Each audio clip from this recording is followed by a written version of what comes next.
کہ اپنی چونچوں میں خوراک لا کر اپنے بچوں کے منہوں میں ڈالیں۔ یہ آداب زندگی انہوں نے آخر کہاں سے سیکھے؟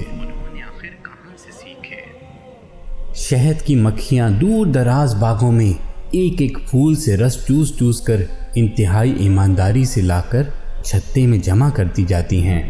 ان میں سے ایک ماہر سائنسدان کی طرح جانتی ہے کہ کچھ پھول زہریلے ہیں، ان کے پاس نہیں جاتی۔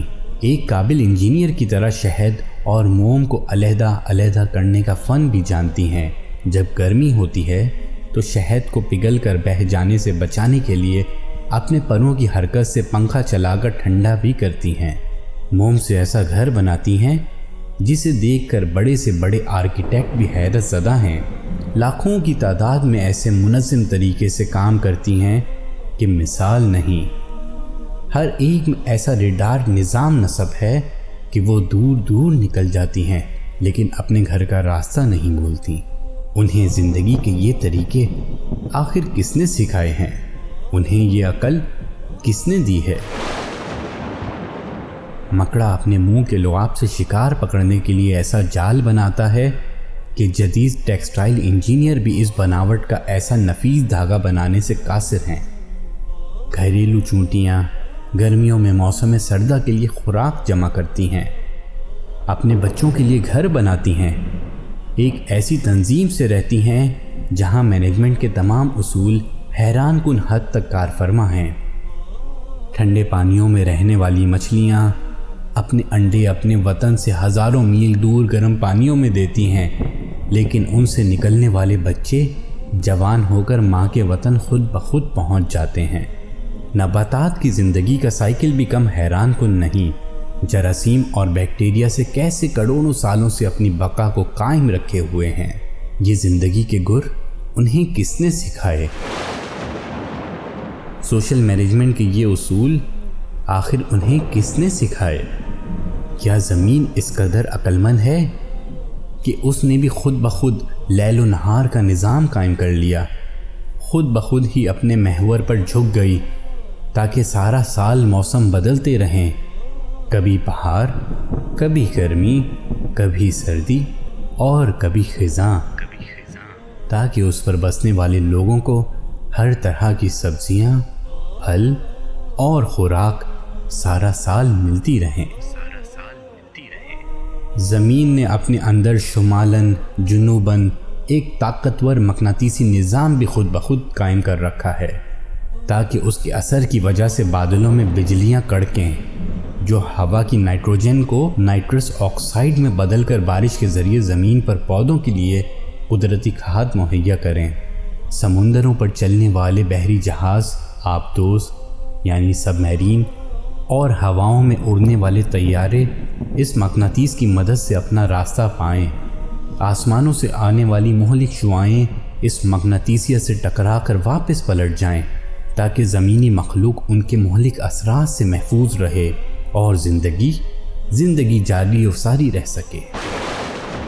زمین، سورج، ہواؤں، پہاڑوں اور میدانوں نے مل کر سمندر کے ساتھ سمجھوتا کر رکھا ہے تاکہ سورج کی گرمی سے آبی بخارات اٹھیں، ہوائیں اربوں ٹن پانی کو اپنے دوش پر اٹھا کر پہاڑوں اور میدانوں تک لائیں، ستاروں سے آنے والی ریڈیائی ذرے بادلوں میں موجود پانی کو اکٹھے کر کے قطروں کی شکل دیں اور پھر یہ پانی میٹھا بن کر خشک میدانوں کو سیراب کرنے کے لیے برسے۔ جب سردیوں میں پانی کی کم ضرورت ہوتی ہے تو یہ پہاڑوں پر برف کے ذخیرے کی صورت میں جمع ہو جاتا ہے۔ گرمیوں میں جب زیادہ پانی کی ضرورت ہوتی ہے تو یہ پگھل کر ندی نالوں اور دریاؤں کی صورت میں میدان کو سیراب کرتے ہوئے واپس سمندر تک پہنچ جاتا ہے۔ ایک ایسا شاندار متوازن نظام جو سب کو سیراب کرتا ہے اور کچھ بھی ضائع نہیں ہوتا۔ کیا یہ بھی ستاروں، ہوا اور زمین کی اپنی باہمی سوچ تھی؟ ہمارے پینکریاس خون میں شوگر کی ایک خاص مقدار کو بڑھنے نہیں دیتے۔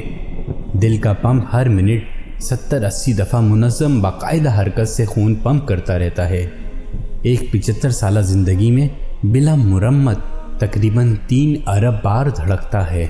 ہمارے گردے صفائی کی بے مثل اور عجیب فیکٹری ہیں جو جانتی ہے کہ خون میں جسم کے لیے جو مفید ہے وہ رکھ لینا ہے اور فضلات کو باہر پھینک دینا ہے۔ ہمارا معدہ حیران کن کیمیکل کمپلیکس ہے جو خوراک سے زندگی بخش اجزاء مثلاً پروٹین، کاربوہائیڈریٹس وغیرہ کو علیحدہ کر کے خون کے حوالے کر دیتا ہے اور فضلات کو باہر نکال دیتا ہے۔ انسانی جسم میں انجینئرنگ کی یہ شاہکار، سائنس کے یہ بے مثل نمونے، چھوٹے سے پیٹ میں یہ لاجواب فیکٹریاں، کیا یہ سب کچھ یوں ہی بن گئے ہیں؟ دماغ کو آخر کس نے بنایا؟ مضبوط ہڈیوں کے خول میں بند پانی میں یہ تیرتا ہوا عقل کا خزانہ، معلومات کا اسٹور، احکامات کا سینٹر، انسان اور اس کے ماحول کے درمیان رابطے کا ذریعہ، ایک ایسا کمپیوٹر کہ انسان اس کی بناوٹ اور ڈیزائن کو ابھی تک سمجھ نہیں پایا۔ لاکھ کوششوں کے باوجود انسانی ہاتھ اور ذہن کا بنایا ہوا کوئی سپر کمپیوٹر بھی اس کے عشر و عشیر تک نہیں پہنچ سکا۔ ہر انسان کھربوں خلیات کا مجموعہ ہے، اتنے چھوٹے کہ خرد بین کی مدد کے بغیر نظر نہیں آتے، لیکن سب کے سب جانتے ہیں انہیں کیا کرنا ہے۔ یوں انسان کا ہر ایک خلیہ شعور رکھتا ہے اور اپنے وجود میں مکمل شخصیت ہے۔ ان جینز میں ہماری پوری پروگرامنگ لکھی ہے اور زندگی اس پروگرام کے مطابق خود بخود چلتی رہتی ہے۔ ہماری زندگی کا پورا ریکارڈ، ہماری شخصیت، ہماری عقل و دانش، غرض ہمارا سب کچھ پہلے ہی سے ان خلیات پر لکھا جا چکا ہے۔ یہ کس کی پروگرامنگ ہے؟ حیوانات ہوں یا نباتات، ان کے بیچ کے اندر ان کا پورا نقشہ بند ہے۔ یہ کس کی نقشہ بندی ہے؟ خوردبین سے بھی مشکل سے نظر آنے والے سیل ایک مضبوط توانا عقل و ہوش والا انسان بن جاتا ہے۔ آخر یہ کس کی بناوٹ ہے؟ ہونٹ، زبان اور تالو کے اجزاء کو سینکڑوں انداز میں حرکت دینا آخر کس نے سکھایا؟ ان حرکات سے طرح طرح کی عقل مند آوازیں کون پیدا کرتا ہے؟ ان آوازوں کو معنی کون دیتا ہے؟ لاکھوں الفاظ اور ہزاروں زبانوں کا خالق آخر کون ہے؟